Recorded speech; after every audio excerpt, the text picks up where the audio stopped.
to the Seen Not Heard podcast, a podcast that provides a voice to teenagers that are growing alongside their village in Carrigtwohill, County Cork. I'm Megan Harty, and with my co-hosts of... Hi, I'm Georgia O'Gorman. I'm Logan Lynch. I'm Maria Unichak. And I'm Dara Condon. We want to provide an outlet for the often overlooked portion of a population, teenagers. In the 2016 census, of the 5,000 living in Carrigtwohill, an estimated 680 were between the ages of 13 to 18. Factoring in the rapid growth of the village, it would be around 1/5 in 2021. Yet when compared to the surrounding areas of Middleton and Cove, there is a noticeable lack of facilities that provide a location for which teenagers can socialise. So why is 1/5 of the population not being catered to? From our perspective and prior experience in Carrigtwohill, it appears that the County Council has failed to keep up with the rapid growth of the community. Whilst the establishment of industrial parks and the long-awaited train station has brought much appreciated prosperity to the village, it comes across as taking priority over the much in-demand social amenities.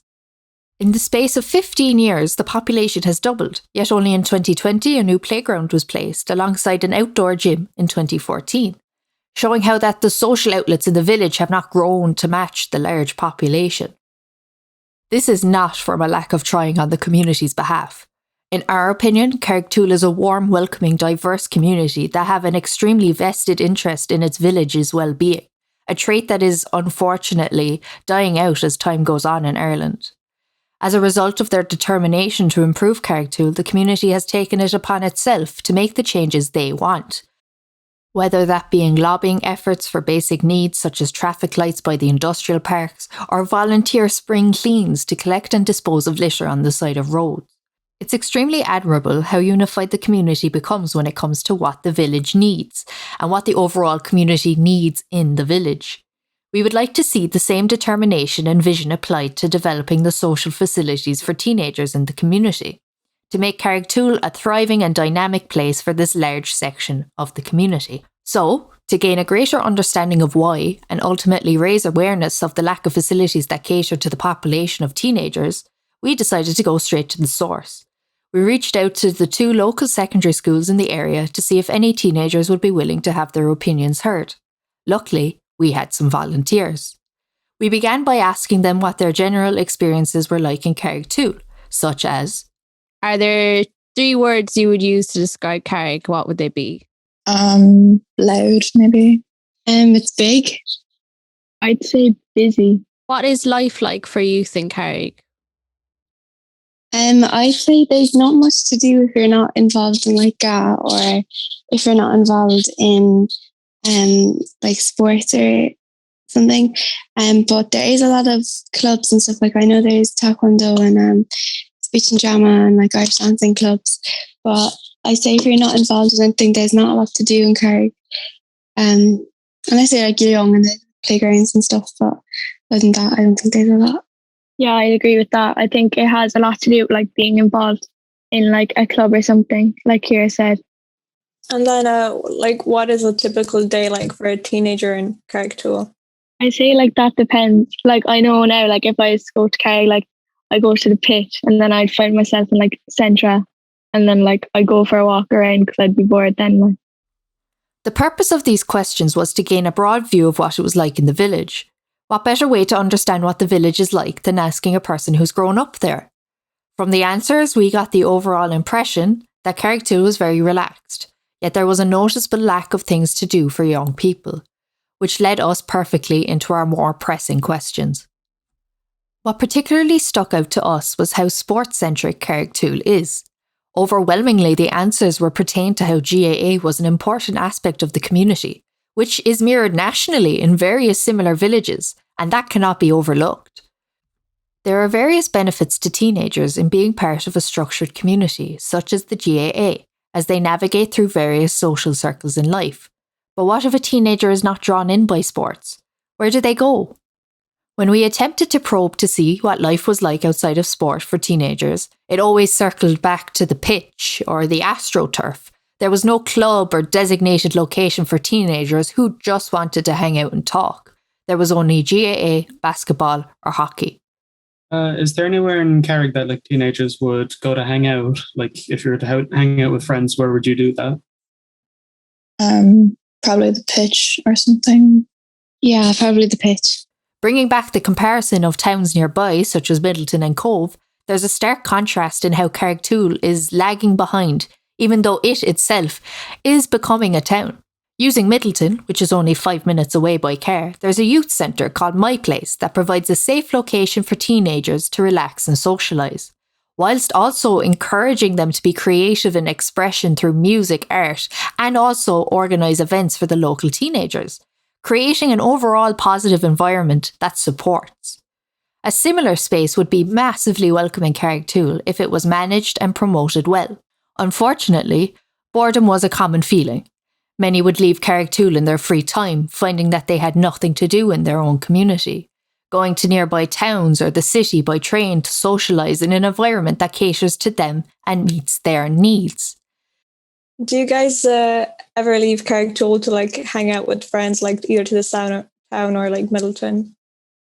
I would, but that I have friends in Carrick as well, but I would go to like Whitegate or Middleton or somewhere there's more to do, like nicer walks or anything.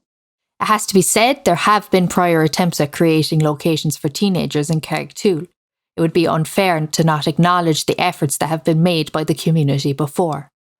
A youth cafe was opened in recent years. However, it never succeeded as it came across to us that those in charge, whilst having very good intentions, were out of touch with what the teenagers actually wanted in a facility aimed at them. Basically, it was dead on arrival, as the teenagers we spoke to didn't seem to know much about it, despite admitting that they had received emails from their secondary schools talking about it. It begs the question, what would the ideal location be? How would such a facility be promoted and ran? How can we make a facility as dynamic as those in nearby towns? Have you ever gone to a youth cafe, and what are your experiences with youth cafes? I've never been to one, but I think Carrick tried to start one. Like I think there's actually one on the main street, but like I don't think anyone like uses it or even like knows it's there. Yeah, I think it's actually connected to our school as well. Like they were sending out emails, but I haven't really seen anyone use it. When asked about what improvements could be made to Carrigtwohill in a hypothetical sense, benches, walkways and improvements to the local pitch were mentioned, reflecting the community's determination and demand to have a better quality of life in Carrigtwohill through social amenities. What facilities would you like to see in Carrigtwohill for people your own age? I don't really know what they could bring in, because I know they're trying to bring in like benches around the place so that people have more places to sit, but maybe like more walkways. Like if you could walk around in paths, maybe that would be good. While these are great ideas, we feel that our teenage participants can be more ambitious for Carrigtwohill. There is a great potential for a dynamic and creative space for teenagers. Given that these are young people from different backgrounds, the community could capitalise on this high level of diversity to provide an innovative cultural creative exchange amongst the young people in the community. Carrigtwohill has a bright future, and it cannot be denied that as a growing village that is bordering on a town status, it has endless potential. The sense of community solidarity is admirable, as Carrigtwohill is one of the remaining communities that prides itself upon it. However, after talking to the teenagers of the community, it comes across as disingenuous to us. It's all well and good to claim to cater to all, it's a different thing entirely to actually commit to it. In any other circumstance, if 1/5 of a population was not catered to, there would be uproar. Yet in this case, it seems to be a problem that's brushed under the rug, as the teens have other nearby towns to go to where their needs are met. We believe that outside of sports, there's very little for teenagers to do in Carrigtwohill, and this needs to change. The community could follow example from nearby towns in establishing a support network for their youth, building off of what's already been done and what can be innovated upon. This would ultimately improve the overall experience of community life for teenagers and everyone else.